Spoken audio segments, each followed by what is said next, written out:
एक दिन दादी ने कबाड़ी वाले से मोल भाव करके एक टीवी खरीदी। दादी टीवी को घर लेकर आई और उसे अच्छे से सेट करने लगी। सब ठीक होने के बाद दादी आराम से बैठकर टीवी देखने लगी। टीवी पर न्यूज आ रहा था।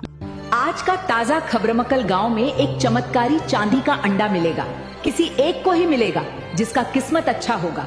लेकिन दादी ने उसे इग्नोर किया और वहीं सो गई। सुबह जब दादी उठी तो उसकी किस्मत चमक गई। उसे एक चांदी का अंडा मिला। दादी ने अंडा उठाया और उसे घर लाकर एक हीटर के ऊपर रख दिया। रात हो गई, दादी सो गई। हीटर की गर्मी से अंडे में धीरे धीरे दरार आने लगी। कुछ ही देर में अंडा टूट गया और उसमें से एक बेबी डायनासोर बाहर आ गया। सुबह जब दादी की नींद खुली तो बेबी डायनासोर को देखकर वह डर गई। हिम्मत करके दादी उसे बाहर ले आई और प्यार से दूध पिलाने लगी। जैसे ही बेबी डायनासोर ने दूध पिया, वह अचानक एक बहुत बड़ा और डरावना डायनासोर बन गया। दादी डर कर भागने लगी। तभी डायनासोर बोला, मैं कोई मामूली डायनासोर नहीं हूँ, मैं तुम्हारी ताकत हूँ। तुम जो मांगोगी मैं पूरा करूंगा। दादी ने हिम्मत करके कहा, मुझे भूख लगी है, आम खाने को दो। तुरंत ढेर सारे पीले पीले आम आ गए। दादी मजे से आम खाने लगी। बचे हुए आम बैलगाड़ी में लाद कर वह गांव ले गई और सबको बांट दिए। फिर दादी खुशी से डायनासोर के ऊपर बैठकर गांव में घूमने लगी। इतना बड़ा डायनासोर देखकर गांव वाले घबरा गए। घर आकर दादी ने फिर से इच्छा मांगी। इस बार भी उसने ढेर सारे आम मांगे। इतने आम आ गए कि दादी ने उनसे एक बड़ा बंगला बनवा लिया। बंगला बनते ही दादी खुशी से नाचने लगी। लेकिन कहानी में मोड़ तब आया जब दादी का लालच बढ़ने लगा। इस बार दादी ने डायनासोर से कहा, मुझे बहुत सारे डायनासोर दे दो। तुरंत बहुत सारे डायनासोर आ गए। अब वे अपने मनमर्जी करने लगे और पूरे गांव को बर्बाद करने लगे। इंसानी सभ्यता खतरे में पड़ गई। यह देखकर दादी घबरा गई। उसे अपनी गलती का एहसास हुआ। वह भागकर मंदिर गई और भगवान शिव जी के सामने प्रार्थना करने लगी। उसकी प्रार्थना सीधे शिव जी तक पहुंची। भगवान शिव प्रकट हुए। दादी रोकर अपनी सारी गलतियां बताने लगी। भगवान शिव देवलोक गए और वहां से एक शक्तिशाली एस्टेरॉइड पृथ्वी की ओर भेज दिया। उस एस्टेरॉइड में अजीब शक्ति थी। उससे केवल डायनासोर ही नष्ट होने वाले थे। जैसे ही एस्टेरॉइड पृथ्वी पर गिरा, सारे डायनासोर विलुप्त हो गए। गांव सुरक्षित हो गया। लेकिन गांव वाले दादी से नाराज हो गए। उन्होंने दादी को गांव छोड़ने के लिए मजबूर कर दिया। बेचारी दादी रोते हुए गांव छोड़कर जाने लगी। अब दादी के सहारे कुछ नहीं था सिवाय आपके लाइक और सब्सक्राइब के।